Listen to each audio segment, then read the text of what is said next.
الاول سے متعلق کرنی تھی آپ لوگوں کے سامنے۔ ربیع الاول کی آج کیا تاریخ ہے؟ ربیع الاول بس آ ہی رہا ہے نا، ابھی 12 ربیع الاول۔ دیکھو چند دلائل میں ہمیشہ سے دیتا ہوں، ان کو ریپیٹ کر دیتا ہوں۔ نبی صلی اللہ علیہ وسلم نے فرمایا میری امت کے 73 فرقے ہوں گے، یہی فرمایا نا آپ نے؟ فرمایا کلہم فی النار، سب کے سب جہنم میں ہوں گے سوائے ایک کے۔ صحابہ نے پوچھا یا رسول اللہ وہ کون سا فرقہ ہوگا؟ آپ نے فرمایا ما انا علیہ و اصحابی، جس پر میں اور میرے صحابہ تھے۔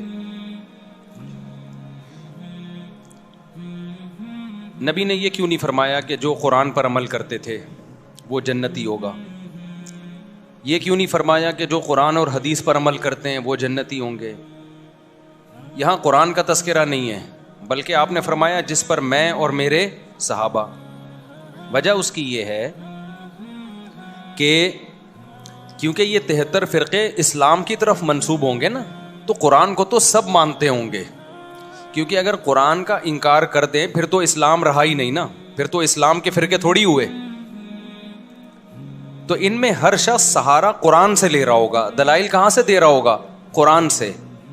تو نبی کی حدیث کا مطلب یہ ہوا کہ ان کی قرآن کی آیتوں سے متاثر مت ہونا، بلکہ دیکھنا میرا کس پر عمل تھا، کیونکہ قرآن سب سے زیادہ سمجھنے والا میں اور قرآن پہ سب سے زیادہ عمل کرنے والا میں۔ تو قرآن کی آیت کی کوئی ایسی تشریح اگر کر رہے ہیں جس پر میرا عمل ہی نہیں ہے، اس کا مطلب وہ تشریح غلط ہو رہی ہے۔ جیسے ربیع الاول میں ایک دلیل دی جاتی ہے قل فبذالک قل بفضل اللہ وبرحمتہ فبذالک فلیفرحوا۔ اللہ سورہ یونس میں فرماتے ہیں ہم نے تمہیں قرآن کی نعمت دی تو تمہیں چاہیے کہ اس پہ خوش ہو جاؤ۔ اب لوگ کہتے ہیں اللہ تو کہہ رہے قرآن کی نعمت پہ خوش ہو جاؤ، تو نبی کی نعمت پہ تو اور زیادہ خوش ہونا چاہیے۔ تو نبی کی نعمت ہمیں ربیع الاول میں ملی ہے تو ہمیں ربیع الاول میں کیا ہونا چاہیے؟ خوش ہونا چاہیے۔ اب یہ قرآن کی ایسی تشریح ہو رہی ہے جس پر نبی صلی اللہ علیہ وسلم کا عمل نہیں ہے، یہ آپ اپنی تشریح کر رہے ہیں۔ کیونکہ قرآن کا اگر یہ مطلب ہوتا تو سب سے پہلے ربیع الاول میں نبی خوش ہوتے اور خوشی مناتے، پھر صحابہ خوش ہوتے اور خوشی مناتے۔ ہم تو دیکھ رہے ہیں نہ نبی نے خوشی منائی نہ صحابہ نے خوشی منائی۔ اب اس آیت کا مطلب کیا ہے؟ اس آیت کا مطلب یہ بھائی تمہیں قرآن کی نعمت ملی ہے خوش ہو جاؤ، تو کسی بھی ٹائم پہ خوش ہو سکتے ہو آپ، اور خوشی منانے کا تھوڑی قرآن کہہ رہا ہے۔ خوش ہونا الگ چیز ہے، خوشی منانا الگ چیز ہے۔ ہم جب بھی قرآن کا سوچتے ہیں ہمیں خوشی ہوتی ہے۔ اب یہ تو نہیں کہ مٹھائیاں بانٹنا شروع کر دیں، ہم گلے میں ہار ڈالنا شروع کر دیں اپنے بھی اور دوسروں کے بھی کہ بھئی قرآن ملا ہے، تو بھئی وہ آج تھوڑی ملا ہے، وہ تو 1400 سال پہلے ملا ہے۔ اور اب ہم پڑھتے ہیں تو خوش ہوتے ہیں۔ خوش ہونا ایک الگ چیز ہے، خوشی منانا ایک الگ چیز ہے۔ تو ہر آدمی قرآن سے ریفرنسز دے رہا ہوتا ہے۔ جناب پروفیسر غامدی صاحب بھی قرآن سے ریفرنسز دے رہے ہوتے ہیں، لیکن جب بتاؤ کہ بھئی حدیث میں کیا ہے، نبی نے اس پر کیسے عمل کیا، اس آیت کی کیسے نبی نے ایکسپلین کیا، وہاں آ کے مسئلہ خراب ہو جاتا ہے۔ تو اب یہ بات خوب اچھی طرح سمجھیں کہ نبی صلی اللہ علیہ وسلم نے جو یہ فرمایا نا کہ ما انا علیہ و اصحابی، جس پر میں اور میرے صحابہ تھے۔ اچھا یہاں تک بات ختم نہیں ہوئی۔ بعض حدیثوں کی ایسی تشریح کی جائے کرتے ہیں لوگ کہ جس پر صحابہ کا عمل نہیں تھا، تو نبی نے صرف یہ نہیں فرمایا کہ جس پر میں، بلکہ آپ نے اپنے ساتھ کس کو ایڈ کیا ہے؟ صحابہ کو بھی۔ کیونکہ جیسے قرآن کی آیتوں کی غلط تشریح کی جاتی ہے، اسی طرح حدیثوں کی بھی غلط تشریح کی جاتی ہے۔ 3 طلاق کا 3 ہونا یہ تمام صحابہ کا فتویٰ ہے۔ اب کوئی آپ کے سامنے حدیث پیش کر رہا ہے کہ 3 طلاقیں ایک ہوتی تھیں، تو سمجھ لو کہیں گڑبڑ کر رہا ہے، وہ حدیث کو ایکسپلین کرنے میں غلطی ہو رہی ہے، اس سے حدیث کا مطلب سمجھنے میں غلطی ہو رہی ہے اس سے۔ کیونکہ کسی ایک صحابی سے بھی نہیں ملتا کہ اکٹھی 3 طلاق کو ایک کہا انہوں نے۔ سارے صحابہ اکٹھی 3 کو کتنا کہتے ہیں؟ 3 کہتے ہیں۔ ہمارے پیغمبر نے معیار بتا دیا، بھائی کوئی حدیث کو ایسے ایکسپلین کر رہا ہے کہ صحابہ کے اگینسٹ جا رہی ہے، نہیں ماننا اس کو۔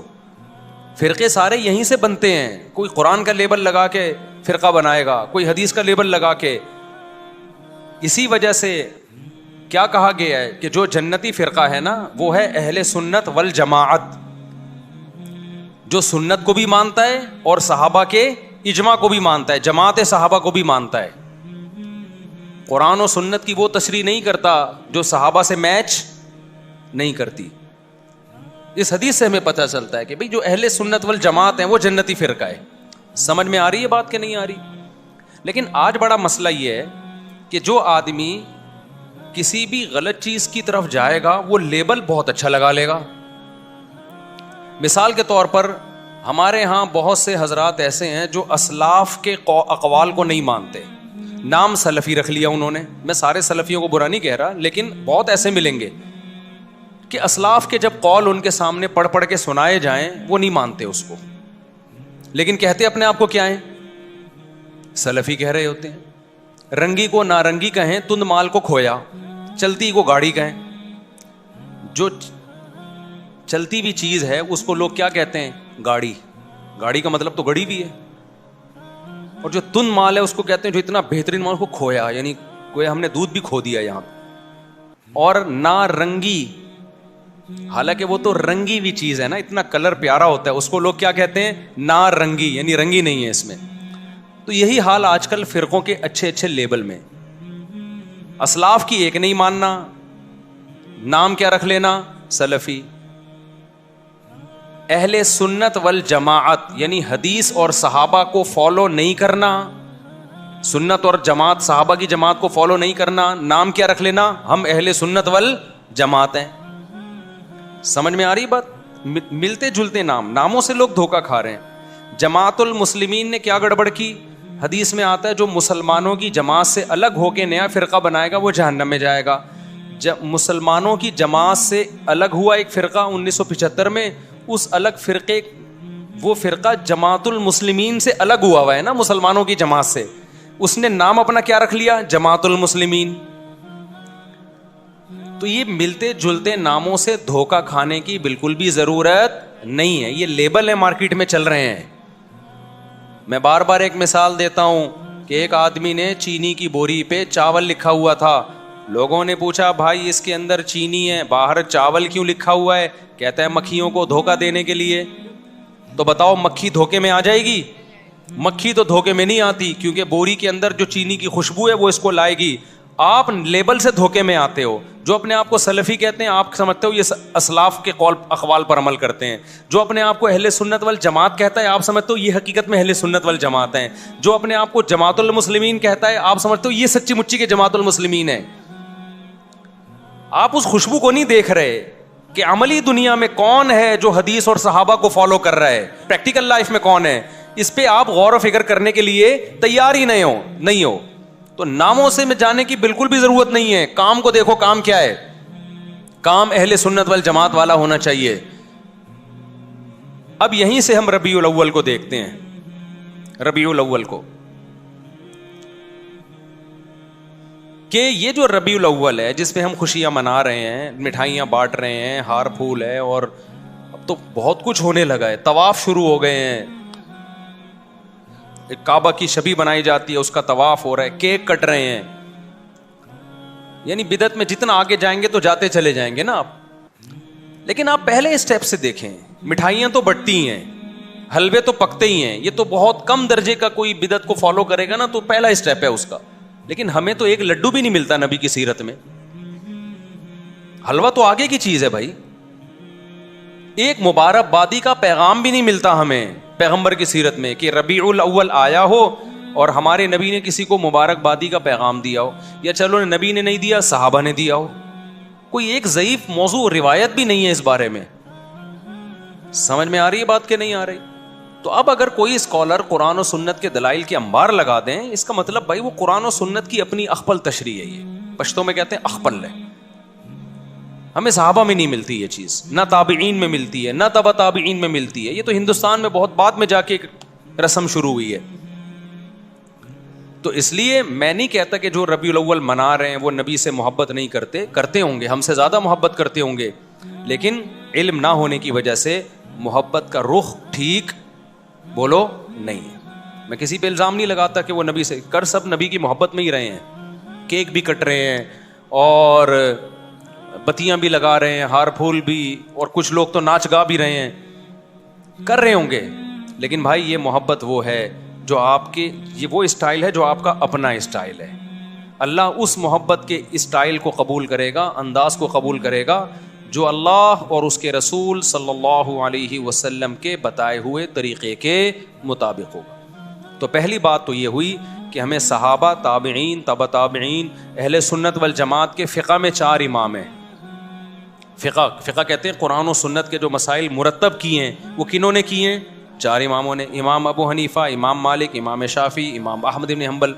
یہ وہ اسکالرز ہیں جن کو پوری اہل سنت والجماعت نے مانا ہے. جیسے حدیث میں امام بخاری کو امام مانا نا, لوگ کہتے ہیں نا کہ امام حنیفہ کے امام ہونے کی کیا دلیل ہے, ہمارے امام تو صرف پیغمبر ہیں.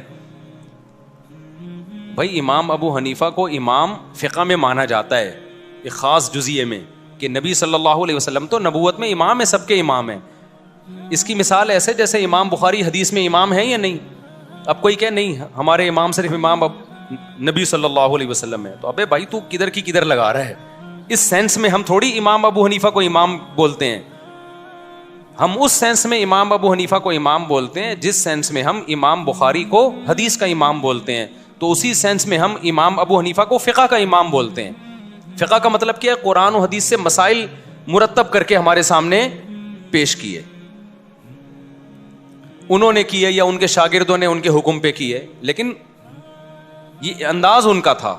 ایک مرتب شکل میں ہمارے پاس اسلامی قانون آئے, ایک ریسرچ ہو کے. یہ کام امام شافعی نے بھی کیا, امام مالک نے بھی کیا, امام احمد بن حنبل نے بھی کیا, اور بھی کچھ اماموں نے کیا, لیکن وہ پنپ نہیں پایا امت میں.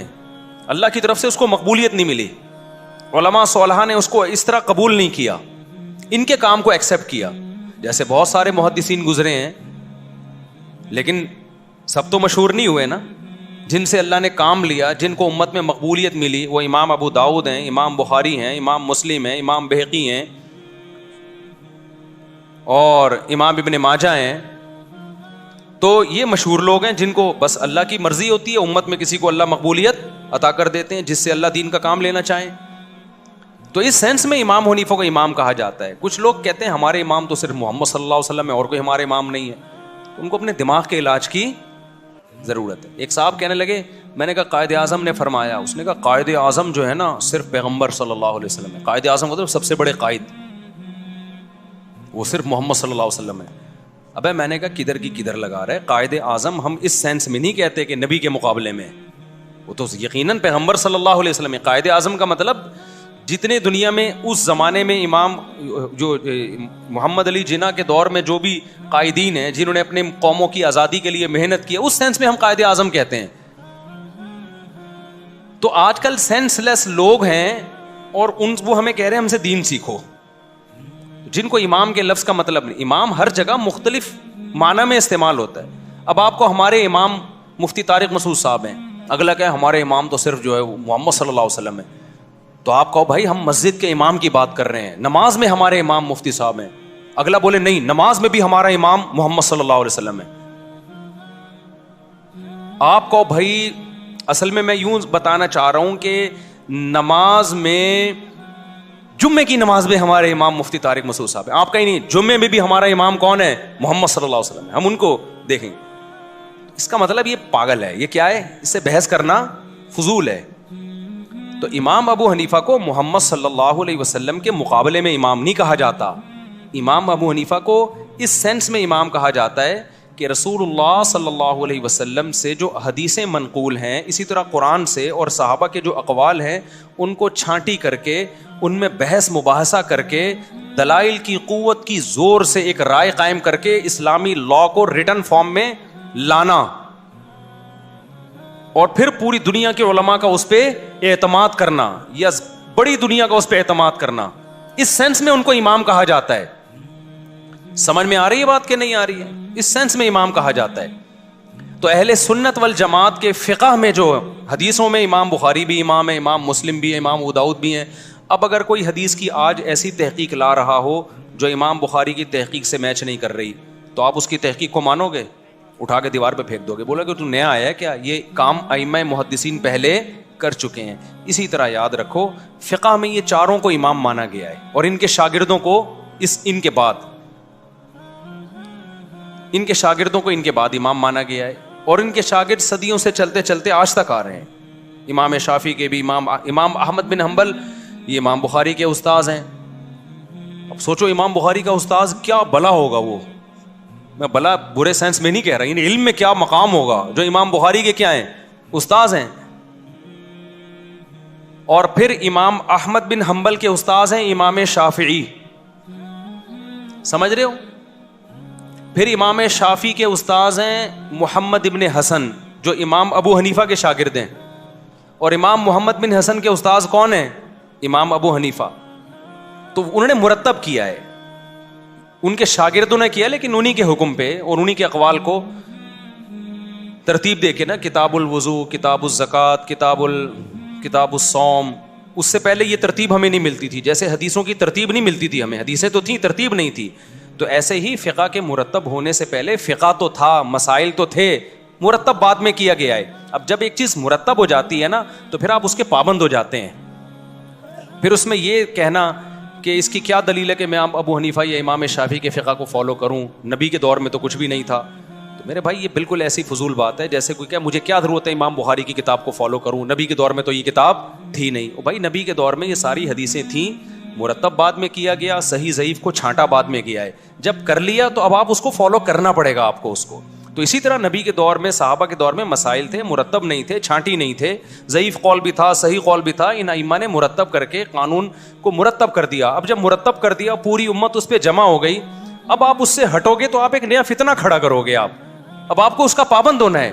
میں سمجھا پا رہا ہوں اپنی بات؟ تو اس لیے اب جو دلیل دی جاتی ہے وہ ایسے کہ قرآن, حدیث, اجماع امت اور فقہ, وہ اسلامی فقہ جو آج سے پہلے اہل سنت والجماعت کے اماموں نے مرتب کر دیا ہے. اب اس میں دکھانا پڑے گا آپ کو. تو ہم دیکھتے ہیں ان چاروں میں ربیع الاول کا تذکرہ نہیں ملتا ہمیں کہ ربیع الاول کوئی مقدس مہینہ ہے, یا ربیع الاول میں لڈو کھانا ہے, یا لڈو میں اس لیے بولتا ہوں مزہ لڈو میں ہے, حلوے بولنے میں مزہ نہیں آتا. بھائی ہم ربیع الاول میں لڈو کھا نہیں رہے, بولنے تو دو نا, اتنی بھی سختی نہیں ہے اسلام میں. تو لڈو کا جو مزہ ہے نا, اصل میں یہ لڈو میں نے یہاں سے سیکھا ہے. ہمارے بچپن میں ایک دوست تھے, وہ کہیں رشتہ لینے بھیجا نا انہوں نے, تو ان کا رشتہ ہو گیا. تو وہ ہمارے بڑوں, خاندان کے بڑوں میں سے آتے تھے. تو اب وہ جس دن جا رہے تھے نا منگنی کرنے, تو میرا کزن مجھے کہہ رہا تھا ان کے دل میں لڈو پھوٹ رہے ہیں. تو وہاں سے مجھے لڈو کا لفظ یاد ہو گیا. ان کے دل میں کیا پھوٹ رہے ہیں, وہ اپنی نا مسکراہٹ چھپا نہیں پا رہے تھے. تو میرے دوست نے مجھے ان کے دل میں لڈو پھوٹ رہے ہیں. لیکن شادی کے بعد پھر جو ایسے ان کے دل میں کریلے پھوٹے ہیں نا, وہ اللہ ہی جانے.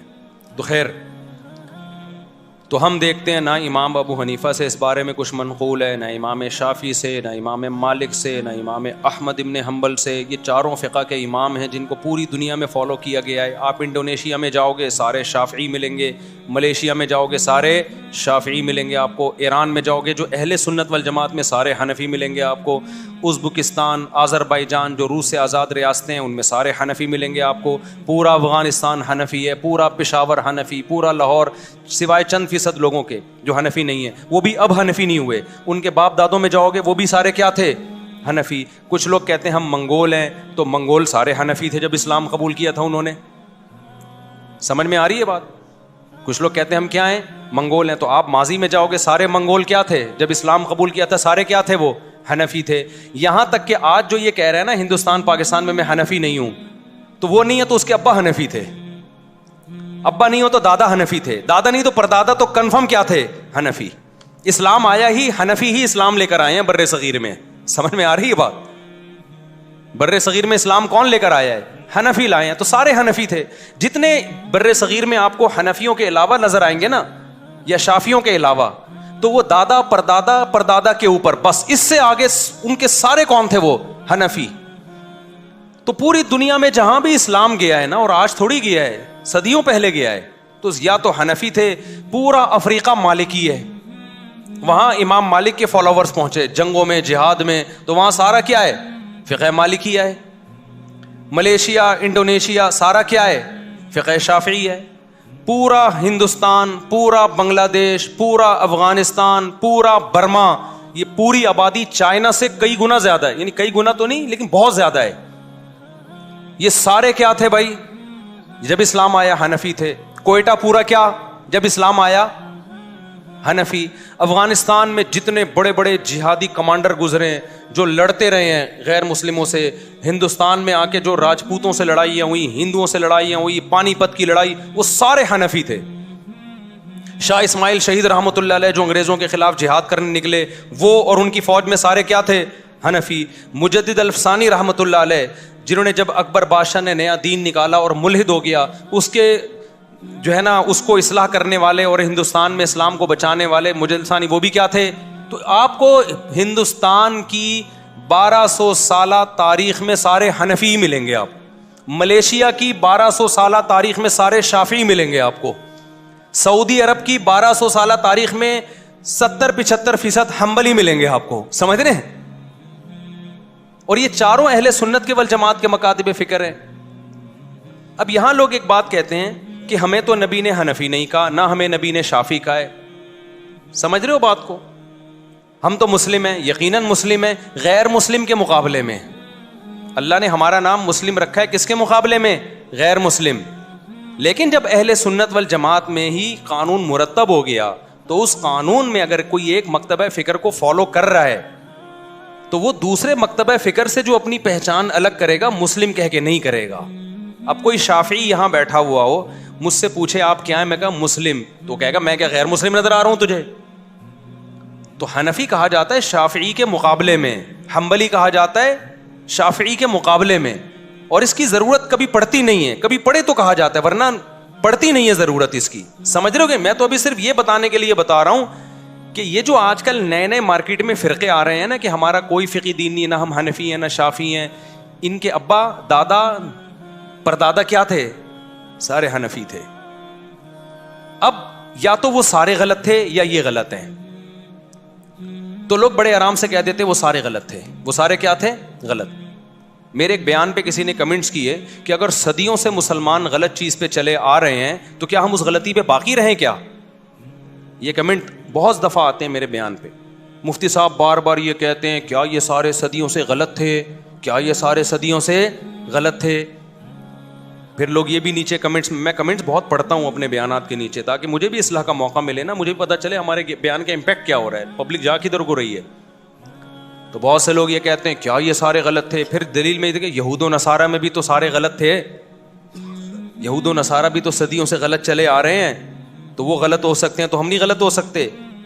تو خوب سمجھ لو، اس قوم کو، اس امت کو یہود و نصارہ پہ قیاس کرنا غلط ہے.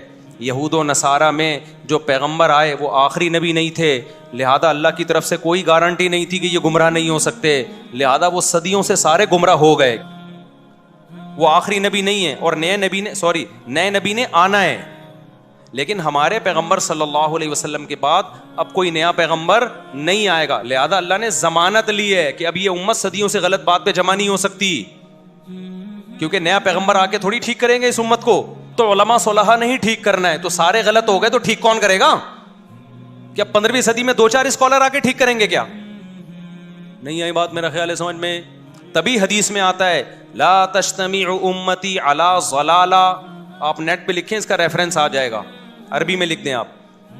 نبی صلی اللہ علیہ وسلم نے فرمایا میری امت گمراہی پہ جمع نہیں ہو سکتی. اس میں آپ نے یہ نہیں فرمایا کہ فلاں سن میں نہیں ہو سکتی، فلاں میں ہو سکتی ہے، مطلب کبھی بھی جمع نہیں ہو سکتی. جب کبھی بھی نہیں ہو سکتی تو اس کا مطلب صدیوں سے جو اتنی بڑی امت چلی آ رہی ہے نا، یہ ٹھیک تھی بھائی. آپ غلط ہیں جو نئی نئی چیزیں مارکیٹ میں آ رہی ہیں. جتنے آپ کو یہاں ملیں گے نا جو حنفیت کو چھوڑ چکے ہیں، ان کے ابا یا تو حنفی، ابا بھی چھوڑ چکے تو دادا حنفی نکلیں گے ان کے. یہ 2-3 صدیوں سے پہلے یہ سلسلہ جاتا ہی نہیں. کوئی قبر بھی نہیں دکھا سکتا کسی غیر حنفی کی ہندوستان میں 250-300 سال پرانی. سمجھ رہے ہو؟ زندہ تو دور کی بات، قبر بھی نہیں ملے گی آپ کو. تو انگریزوں سے ہم لڑے ہیں بھائی، انگریزوں نے ہم سے حکومتیں چھینی ہیں. خلافت عثمانیہ کا خاتمہ ہوا، وہ بھی سارے حنفی تھے جنہوں نے خلافت قائم کی. 300-400 سال تو بڑی اسٹرانگ خلافت تھی. تو یورپ انہی کو مسلم سمجھتا تھا، انہی کے خلاف سازشیں کرتا تھا، انہی کی حکومت کو توڑا گیا ہے. وہ اسلامی لا جو خلافت عثمانیہ میں 500-600 سال چلا ہے وہ تو فقہ حنفی تھا سارا، وہ بھی غلط. بنو عباس میں زیادہ تر فقہ حنفی تھا، وہ بھی غلط. بنو امیہ میں جو سب سے بڑے قاضی تھے امام ابو یوسف تھے قاضی القضاء، وہ بھی حنفی تھے. تو یار یہ کدھر کو آپ قوم کو لے کے جا رہے ہو ہیں؟ کوئی غیر مسلم جب اسلام قبول کرے اور آپ کو حنفی شافی سارے غلط ہوتے ہیں، ایک دین محمدی پہ آ جاؤ، تو غیر مسلم اس نعرے سے اٹریکٹ تو بہت ہوگا، لیکن اس کو ایک بہت بڑا سوال پیدا ہوگا کہ جب ہم کتابوں کی طرف جاتے ہیں، ہم علماء کی سیرت پڑھتے ہیں، تو 4 طبقات ملتے ہیں کتابوں میں. آپ جب بھی کسی عالم کی سیرت پڑھیں گے نا، تو یا تو طبقات حنفیہ میں ہوگا، یا طبقات شافعیہ میں، یا طبقات مالکیہ میں، یا طبقات حنابلہ میں. اس کے علاوہ کہیں ملے گا ہی نہیں آپ، الا ماشاء اللہ اکا دکا. علامہ شوکانی ہو گئے، ابن حزم ظاہری ہو گئے، چند ایک کروڑوں میں. سمجھتے ہو کہ نہیں سمجھتے ہو؟ تو یہ جو لیبل اچھے اچھے لگا کے آپ کو لوگ کہہ رہے ہیں نا ہم فرقوں کے خلاف ہیں، وہ فرقوں کے خلاف نہیں ہیں، وہ ایک نیا فرقہ مارکیٹ میں لانچ کر رہے ہیں. میں بار بار یہ بات کہتا ہوں، سمجھتے ہو؟ اچھا، بات سے بات چل پڑی ہے. ابھی میں تو ربیع الاول پہ بات کر رہا تھا. لوگ یہ بھی کہتے ہیں کہ ان چاروں کو پہ ریسرچ کر کے ایک کیوں نہیں کر دیتے آپ؟ یہ بڑا سوال کیا جاتا ہے کہ یار 4 مکاتب فقہ ہیں، حنفی، مالکی، شافعی، تو قرآن حدیث سے ریسرچ کر کے ایک پہ آ جاؤ نا. دیکھو ان چاروں اماموں نے قرآن حدیث ہی پہ ریسرچ کر کے بہت سی چیزوں میں اتفاق کر لیا ہے. اب جن چیزوں میں ہو گیا ان میں تو چاروں متفق ہیں، سب میں ہر میں 4 رائے تھوڑی ہیں. بہت سے مسائل ایسے ہیں جن میں ریسرچ ہوئی 3 امام ایک طرف ہو گئے. بہت سے مسائل میں ریسرچ ہوئی 2 کی رائے ایک طرف اور 2 کی ایک طرف. کچھ مسائل ایسے ہیں جن میں 1 کی رائے ایک طرف اور تینوں کی دوسری طرف. وہ ریسرچ کے بعد ہی ہوئی ہے.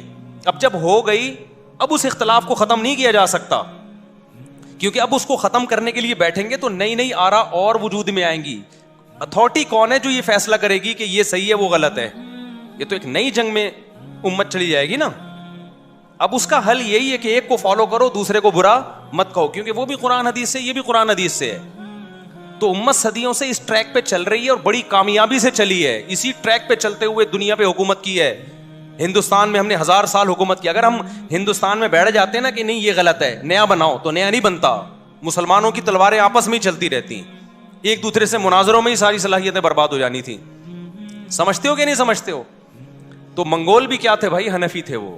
تو اگر کوئی کہہ رہے کہ میں یوں، تو وہ باپ دادا سارے ان کے حنفی نکلیں گے آپ.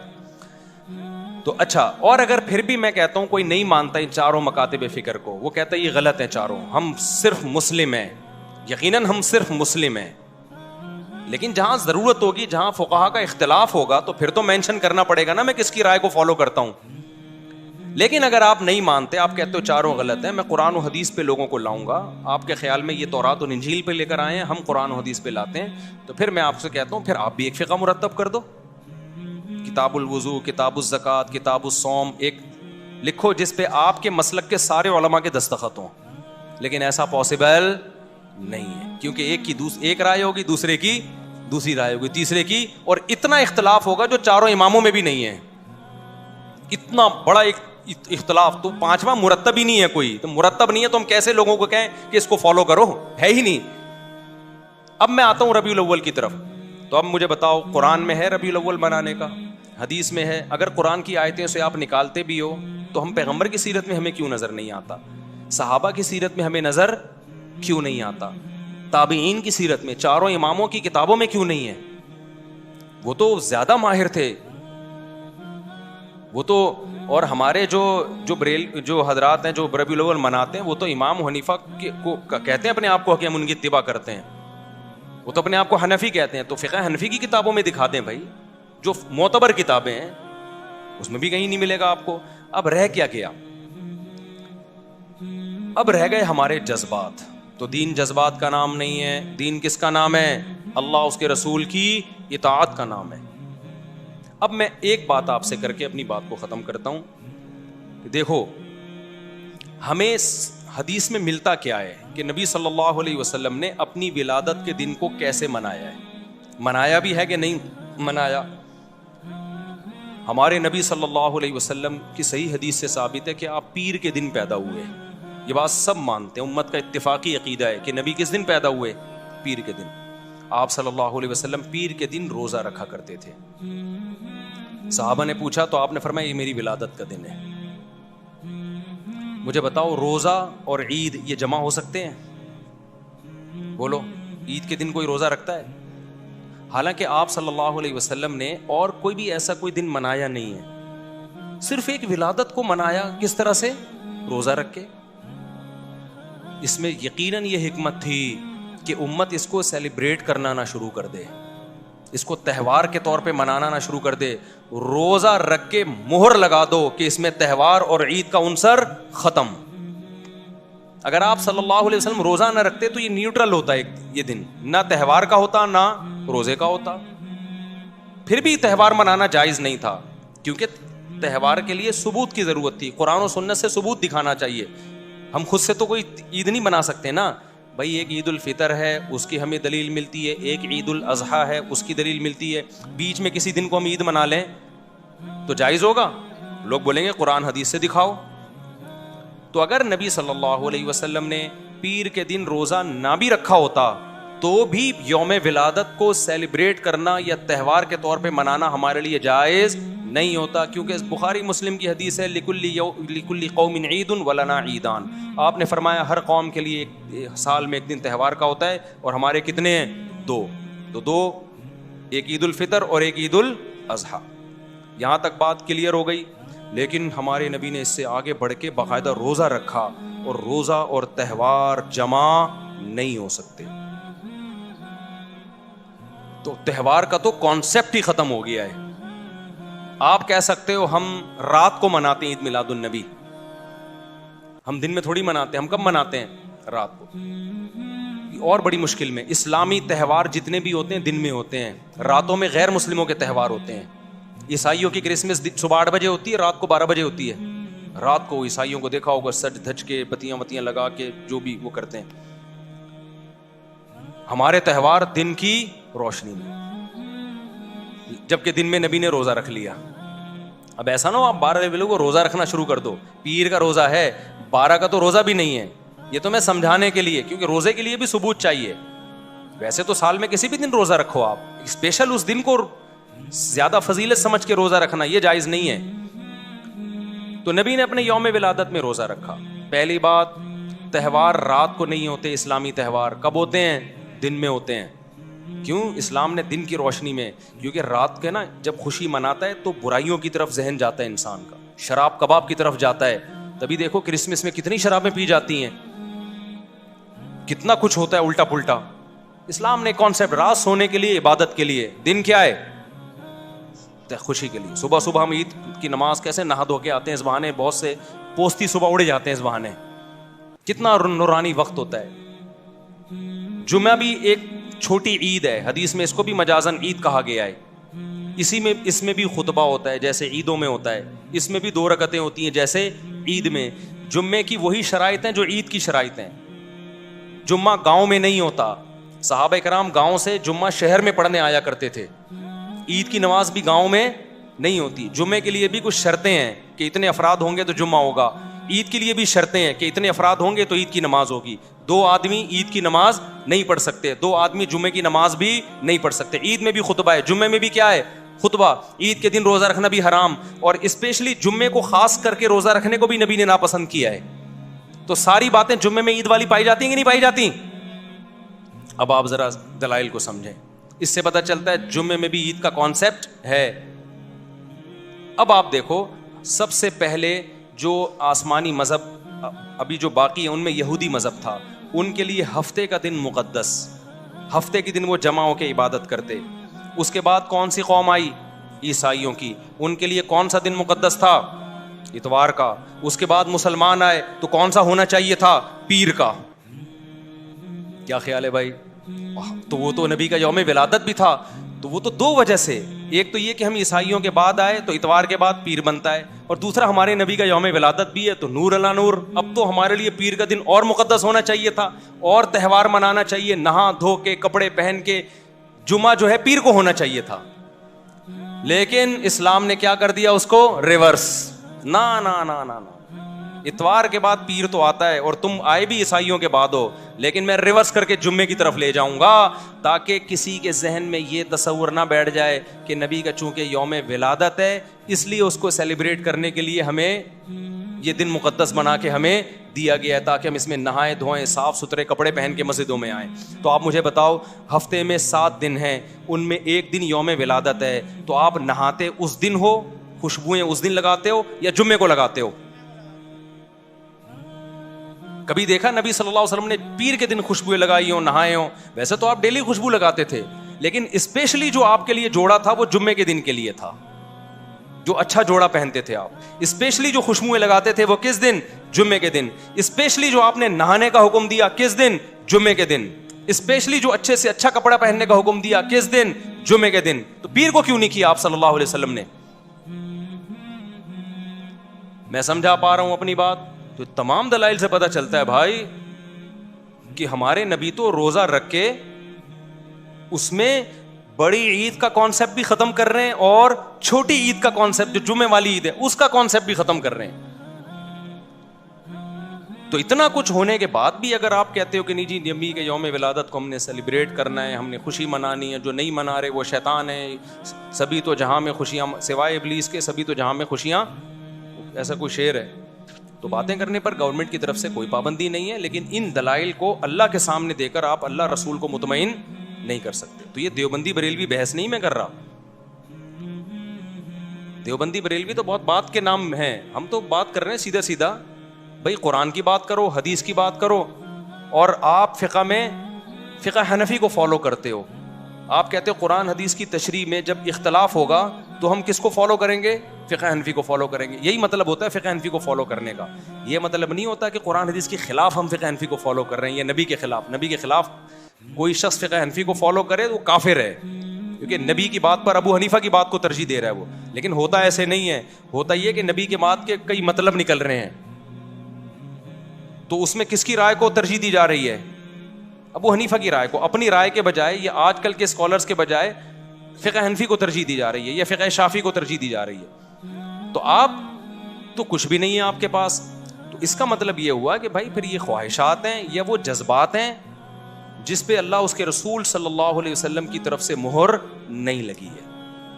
تو پھر بدعت اسی کو تو کہتے ہیں, اٹ از کالڈ بدعت. اور کسے کہتے ہیں بدعت؟ تو اچھا ایک آخری بات میں کر کے, اگر یہ واقعی تہوار ہے نا 12 ربیع الاول یا یوم ولادت, اب تو 12 ربیع الاول نبی کا تاریخ ولادت ہے ہی بھی نہیں, لیکن اب فرض کر لیں کہ چلو ہے, اگر یہ ہے تو اس میں 2 چیزیں ہیں.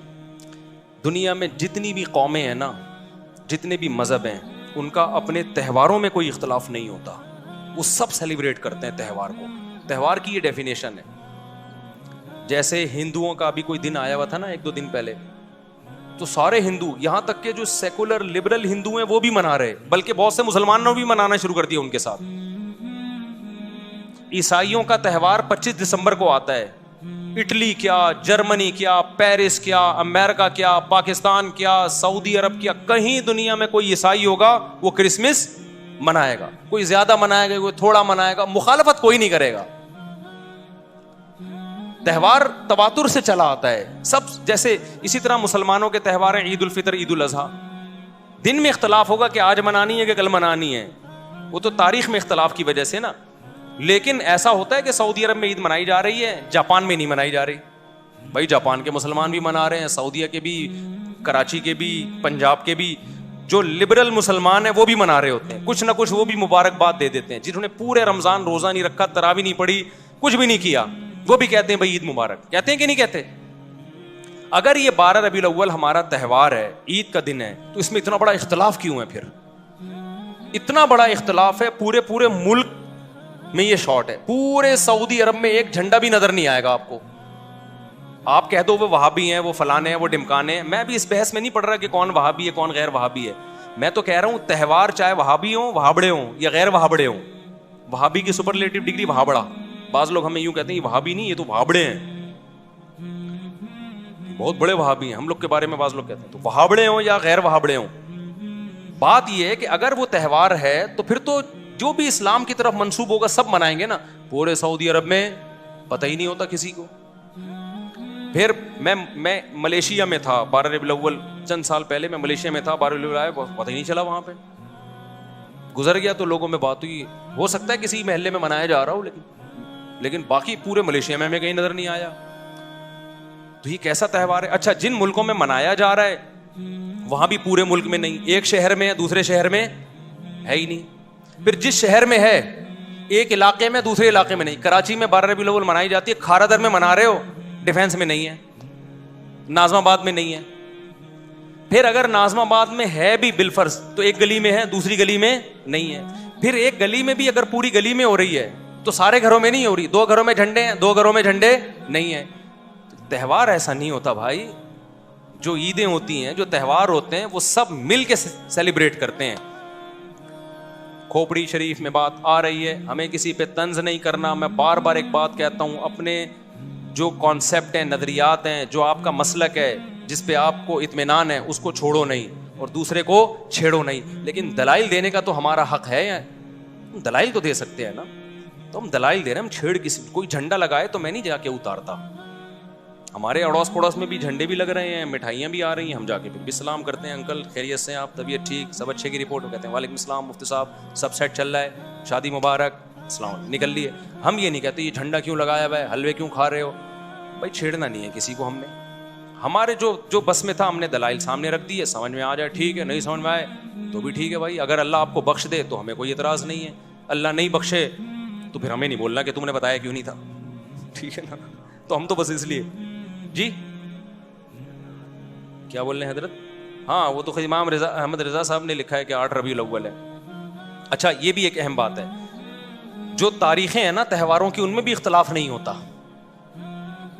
یہاں تاریخ میں بھی اختلاف ہے. کسی نے کہا 8 ربیع الاول ہے، کسی نے کہا 12 ربیع الاول ہے، کسی نے کہا 9 ربیع الاول ہے. اور غنیت الطالبین میں تو شیخ عبد القادر گیلانی رحمۃ اللہ علیہ کی طرف منسوب ہے کہ محرم ہے. تو یہ تو 12 کے لفظ پہ خود ہے کہ بہت کوئی کسی صحیح حدیث میں تو 12 ربیع الاول کا ہے ہی نہیں.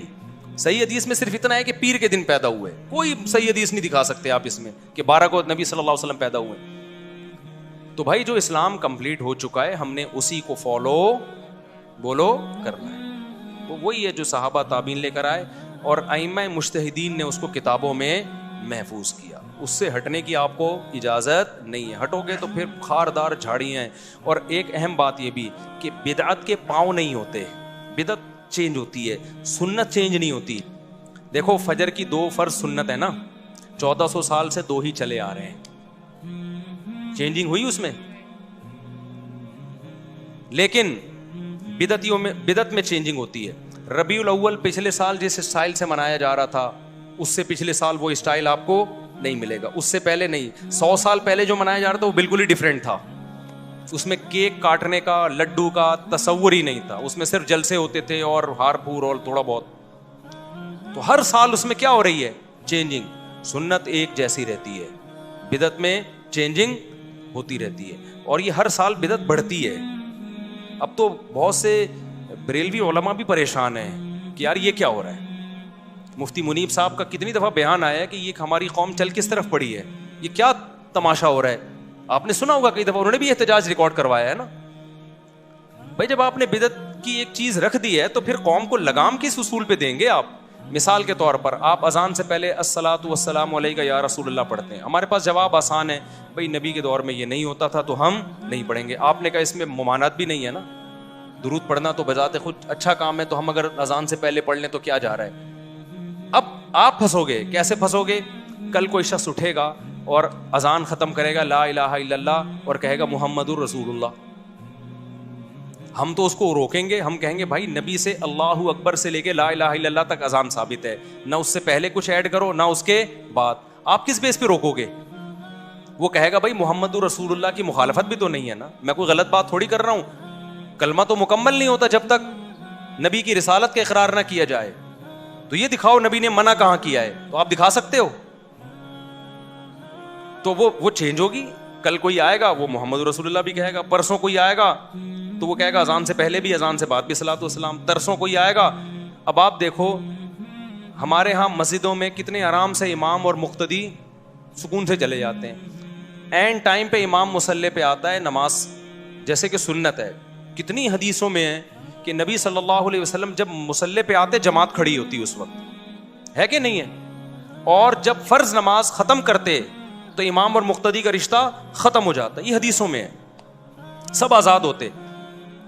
ہمارے یہاں کتنا آسان ہے، میں آیا مصلی پہ نماز پڑھائی، اس کے بعد میں آزاد ہوں، وہیں سنتیں پڑھوں، بہتر ہے گھر جا کے پڑھوں، ختم کہانی. لیکن اگر آپ قرآن و سنت کو فالو نہیں کرتے، خود بھی پھنستے ہو، دوسرے بھی پھنستے ہیں. اب بہت سی مسجدوں میں ہم نے دیکھا ہے امام صاحب آئیں گے، پہلے سے بیٹھے ہوئے ہوں گے، تنخواہ اتنی مل رہی ہے جتنی ہمیں مل رہی ہے. ذمہ داری کیا ہو رہی ہے امام کی؟ ڈبل. وہاں کے امام غصہ کرتے کہہ رہے یار یہ دیوبندی مولویوں کے بڑے مزے ہیں یار، آئے اور پتلی گلی سے نکل لیے، تنخواہ اتنی مل رہی ہے جتنی کس کو مل رہی ہے؟ ہم کو.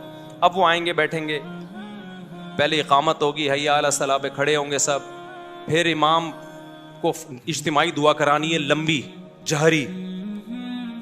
وہ آپ نے ایک امام کو ٹینشن میں ڈال دیا، مقتدی بھی نہیں اٹھ کے جا رہے، وہ ایک ٹینشن میں آ گئے.